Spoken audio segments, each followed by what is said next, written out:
But miraculously, the Egyptians reach the end of the pass. Ahead of them spreads the plain of Megiddo.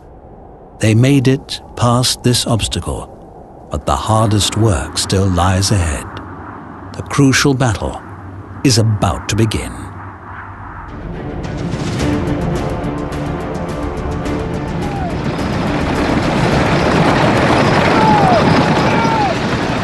At daybreak, the Egyptians launch a surprise attack on the enemy camp.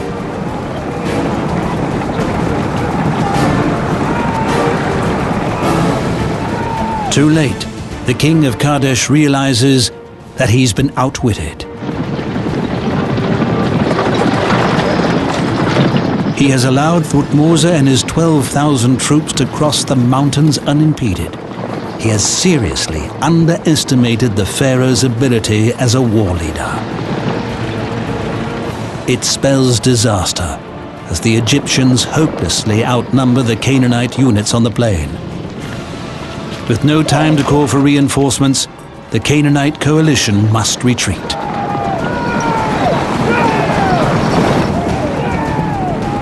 The victorious Egyptians seem to be entering a deserted enemy camp.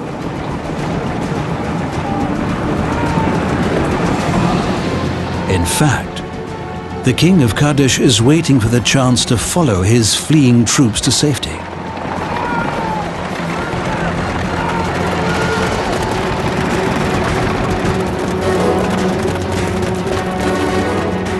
Suddenly, the moment for the escape arrives. As greed gets the better of Thutmose's army. Instead of pursuing the enemy, the Egyptian troops stay behind to plunder the camp, to the fury of their general and emperor. In Pharaoh's own words, Thutmose III's own words, taken from his daybook, which we see here in this hieroglyphic text, he said, "If only my army had not given its attention to the plundering of the enemy camp, Megiddo would have been taken in a single day."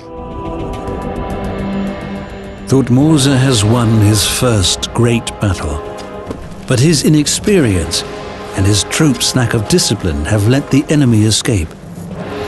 As the Egyptians gather their loot, the Canaanite coalition holds up inside Megiddo.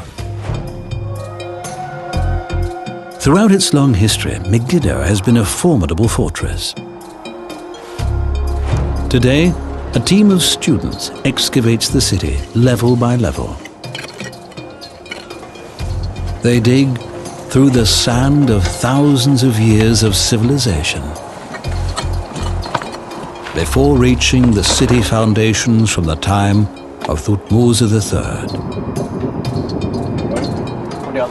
The fragments of pottery they collect are the best way to date the different layers. When they find foundations from more than 3,000 years ago, they reconstruct the shape of the fortress and of the buildings inside. It turns out that Megiddo was not a fortress with great defensive walls. They weren't necessary. There was a palace in a certain part of the city. We know where the gate was. We know where the temple was. So the two most important components of a city like this, their location is well known. And then we know that there was no major fortification surrounding the site, but houses built connected to each other and forming some sort of a belt of houses which gave protection to the people inside. Megiddo's fortified houses, perched atop a steep hill, protect the king of Kadesh and his men. According to ancient sources, the siege lasts for 7 months. How they could hold out for so long has always been a mystery, until archaeologists discovered remnants of a sophisticated supply system. A huge tunnel dug deep into the mountain supplied the city with water. Thutmose III says they held out for 7 months, so they obviously had enough water and enough food. Now, what he doesn't say is how they finally captured the city. They must have breached the walls, they must have knocked down the city gates, or they paid somebody to open up the gates, something very common in antiquity. They must have done.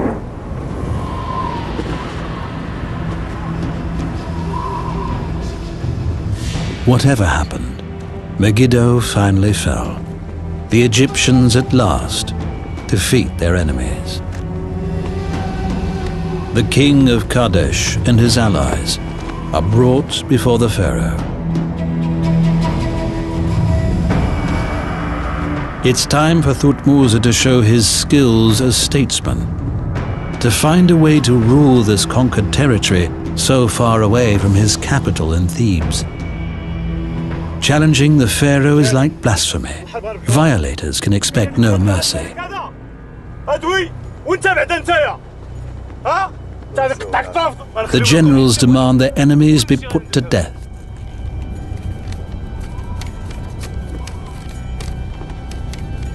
But the king of Kadesh begs for the lives of his family.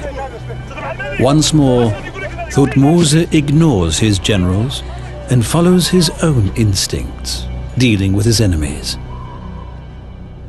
At that point, what happened became standard imperial practice for 4 centuries. They were forced to take an oath immediately, never again to rebel against Pharaoh and Egypt. At the same time, it was made plain to them that they had to hand in taxes, the same kind of taxes that the Egyptian peasants had to hand in whenever Pharaoh or his ministers asked for them. And finally, they were obliged to give up their young children. Thutmose spares the lives of the rebel leaders, but he sends their children to Egypt as hostages. They will guarantee that their fathers never again disobey the Pharaoh's commands.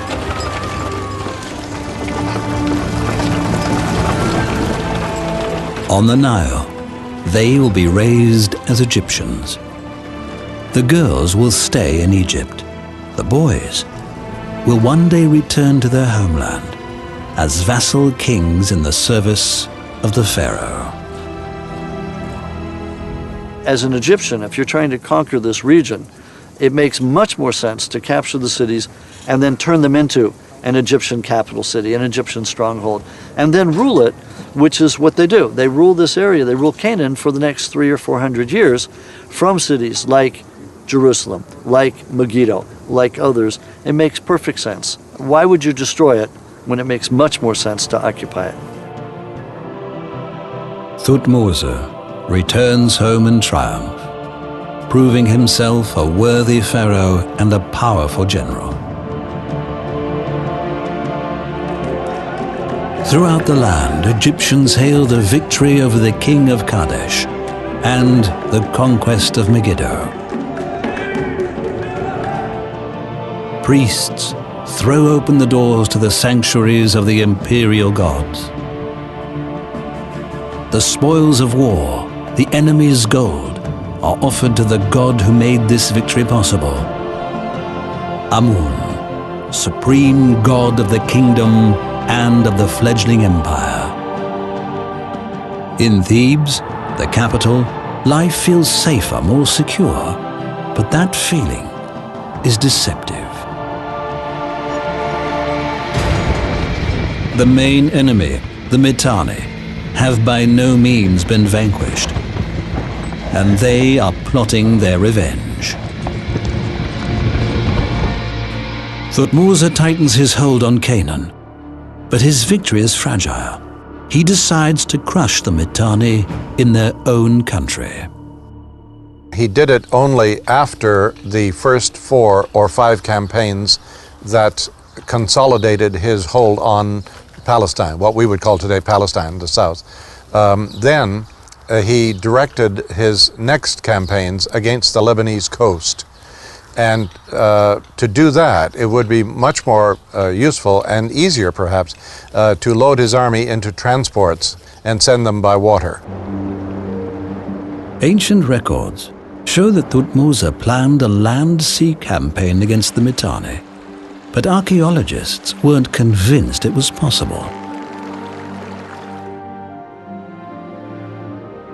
hundreds of model boats found in tombs, and countless temple reliefs show how important ships were to the lives of every Egyptian. But could they sail the high seas? We know, for example, that Thutmose III and his men are in contact with Crete, with mainland Greece. At this time, you can only get there by ship. So we've got the representations on the walls of Rekhmire and other officials of Thutmose III showing the ships docked at the Egyptian ports. Despite images and inscriptions, there was no archaeological proof that Egyptians could build seagoing ships. Then, a few years ago beside the Red Sea, researchers discovered remnants of an Egyptian seaport, one of only 2 ever found. A network of at least 7 galleries dug deep into fossilized coral. Tangible evidence that Egyptians could not only sail on the Nile, but also on the open sea. International experts found pottery, the remains of ships' timbers, and texts recording state-sponsored trading ventures. But the caves held an even bigger surprise. Deep inside these storehouses, scientists found the proof. Cargo and equipment left by Egyptian sailors. Hundreds of meters of ancient ships' ropes, remains of a seagoing people. The Egyptians built cargo ships that were capable of long journeys hundreds of years before Thutmose III. Marine archaeologist Cheryl Ward has excavated sections of wooden planks.